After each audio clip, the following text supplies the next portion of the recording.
Hey everybody, Josh Sigurdson, World Alternative Media here, and of course I'm joined by author and economic analyst here at WAM, John Sneisen. And the Chinese takeover is happening, folks, as China pushes for their global monetary union, as the US is doing the same. We see China placing banks all over the world, just trying to take over territory with their banking complex. So John, can you go a bit into this? Well, with the September 30th Yuan implementation into the whole of monetary shame, which is the basket that gives the special drawing rights value. There's some breaking news actually yesterday, which was September 20th, and I saw this. It was just a blink on my screen, and I was like, "Holy smokes!" And I had to cover it today. So what it is, it's Public Bank of China appoints Bank of China as the first Yuan clearing bank in the United States. It's actually going to be in New York, and what it's going to do, like what this whole thing is in Yuan clearinghouse, you might ask, what is that? Well, what it is, it's basically a place for them to use the Yuan as the global trading currency instead of the US dollar. And I think we're looking at a definite scheme of the Chinese definitely wanting, and the elites definitely wanting the Chinese to be in power, because the Chinese are way more closer to being totalitarians than the United States government really is. Yeah, and there's a lot of subservient citizens considering the vast populace in China. It's an amazing population there. It's huge.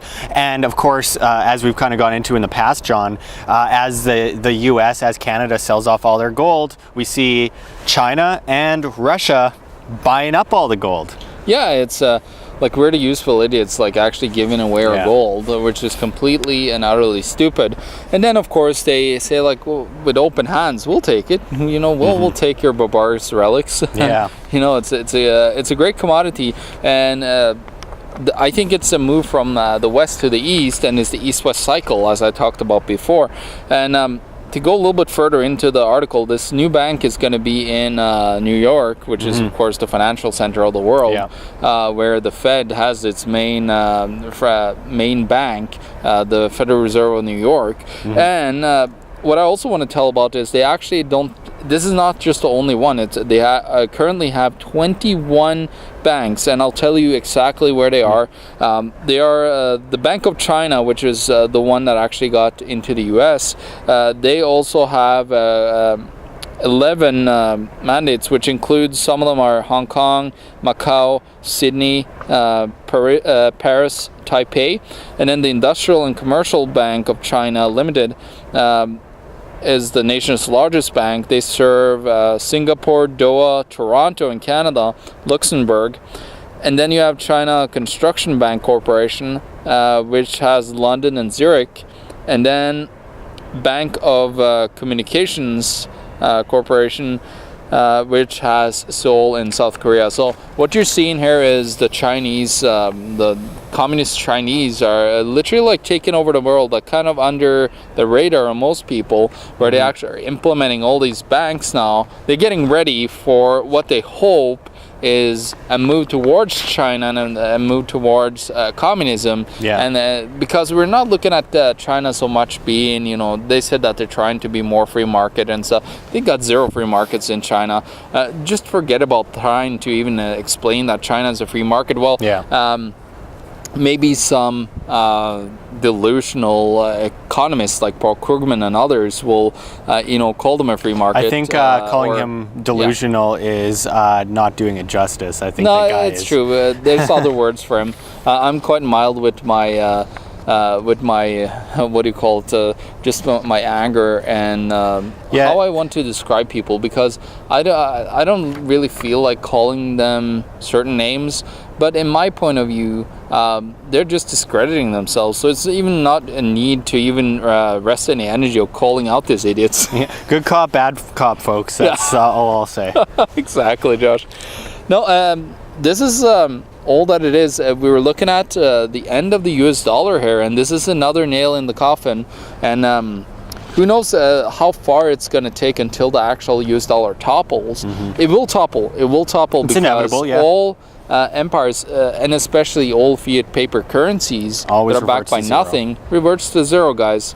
This is the end game. And of course, the IMF and others are looking at, like, some people say they might back it with gold, but how is that going to make it even better if you have a gold-based SDR, which is a global one world currency, together with China, backed by China's gold, which is communist. Like, they're communists. So why is that better, some people believe, than having a total free market where we are available to use whatever currency we want? We talk all the time here at WAM about how great gold is, but we have to remember that the gold standard kind of idea is still at the same time them printing a whole bunch out of thin air, IOUs, and then lending it to people, and then we have to pay the debt. So basically, yeah, you have this store of gold, but they can print like 1,000 times more than they have gold, and then they create vast amounts of debt. Well, any gold standard, Josh, is based upon like the backing of gold, but then the problem is how much IOUs have you printed? Absolutely. And this is where they said the gold standard fails. No,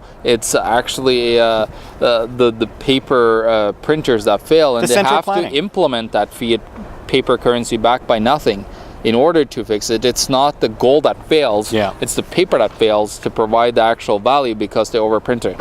Absolutely. And you know, this has been going on for a long time. This is, as we always say, it's a global issue, but paper money always reverts to zero. And while it might seem better, and it is in one sense of the word better, that it's not just fiat, it's not nothingness, it's still over-the-top central planning, and it gives a bad name to gold because gold is an incredible insurance of your wealth, but they are just going to be printing massive amounts of paper to back that, or for the gold to back, and they're going to print out way more than they have. So that's just going to leave us in debt and cause inflation once again. Yeah, it's the same old problem that they're just repeating themselves. It's insanity.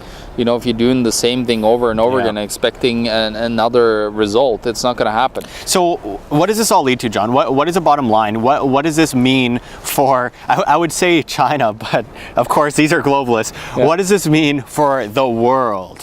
Well, for the world, it means that they really want to implement this one world currency, and how much people say, oh, that would never happen, that's a conspiracy. It's not. It's clearly that, like these guys, we even went out talking about the special drawing rights in their own documents. We talked about also other, like the Exchange Stabilization Fund, we talked about the Fed, we talked about the IMF, we talked about all these. We talked about the ESF, and we've also talked about even looking at the Bilderberg documents that were leaked, where they openly say, and they claimed that they weren't talking about this at Bilderberg, but then when the documents got leaked, we saw that their main goal is creating a world government, world monetary union. That's not a conspiracy theory, folks. At some point, you got to start wondering, well, maybe the official story is a real conspiracy theory here when you have all this evidence backing up the so-called conspiracy theory, which in fact is just a conspiracy. It's people conspiring against us to put us in debt and enslave us into servitude to the state and the central banks. So I got something, Josh. How about you mainstream people, you Keynesians, stop believing in your conspiracies and start seeing the truth? Absolutely. I have to say, walking around here in Winnipeg, Canada, every now and then I'll see a mainstream media reporter on the street, and they recognize me, they see me, and they all give me this same look like, I wish I could do what you're doing, but I'm on a script, and hey, the money's good, so why bother, you know? And you could tell a lot of these people struggle to get out this propaganda because they don't want to, but exactly. I say that to the mainstream media reporters that may or may not be watching this, that, I mean, it's all about the common good, the good for the future of every individual citizen, every individual person, and not to push this propaganda that perpetuates this enslavement that leads us to our slave masters and leads us off a cliff. It's so important to get this information out, and real reporters need to get up off their ass and start doing real reporting instead of sitting in front of a news desk reading a script that's been revised 100 times by the editors at the huge subsidized corporation. So thank you, John, again for going into this. I mean, This globalist issue is on our doorstep, folks. It's more than on our doorstep. It's in our doors. It's inside our homes because trying at this to pry point, open your door and get in there. And well, actually, yeah, it's more inside of your house. You're more right. With literally like it's the toxicity in your house trying to kill you. That's what globalism is. Just a bunch of asbestos. It's like, you know, we have all this inflation, we have all this debt, we are paying for it with our taxes in Canada, we're paying off the interest on the debt. It's just absolutely fraudulent, and people need to be talking about it. And monetary policy will kill you in the future. Look at all this debt accumulation by Keynesians. Who's going to pay for it? Yeah, everyone thinks too much about what's happening today instead of what's going to happen tomorrow. And we need to start digging into what's going to happen tomorrow. And we do our best here at WHAM to put that out there because it's so important. Because if you just think about today, let's just take a bunch of, do a bunch of meth because, right now I'll be okay. Well, you won't be so good later on. Exactly. And it's like drinking a heavy amount of alcohol. Yeah, I'm feeling good right now, but tomorrow you're going to feel like crap. But why care about that? I'm having fun right now. Think about your future, folks. Think about what is on our doorstep, or as I mentioned, in our homes, and do something about it because it's getting to the point where it's going to be too late. But at the same time, we see growing numbers standing up against the globalists. And a couple years ago when I talked about globalists, no one knew what I was talking about. Everyone said that sounds crazy, and now even the mainstream media is talking about globalism because they're forced to, because it is right here in our face. So thanks again, John. We'll bring you much more. Check the links below. GoFundMe, Patreon. We can't do it without you folks. Any bit of donation is very much appreciated. We do this all for free, and we are going to continue doing it all for free, but donations really do help because I'm personally very poor, but I'm very happy to do this, and I'm willing to give up the rest of my life in order to bring these messages to you. And the more we actually do this, we can go full-time doing this. I got a full-time job. I really want to do this full-time for you guys. So let's do it. Let's do this, folks. Let's bring down those globalist scumbags. Let's bring down the collectivists. Let us stand up as individual people with full freedom, free markets, and the ability to do what we want as long as we're not hurting anybody. That's a main goal right there. So thank you, John. We'll get back at you with much more.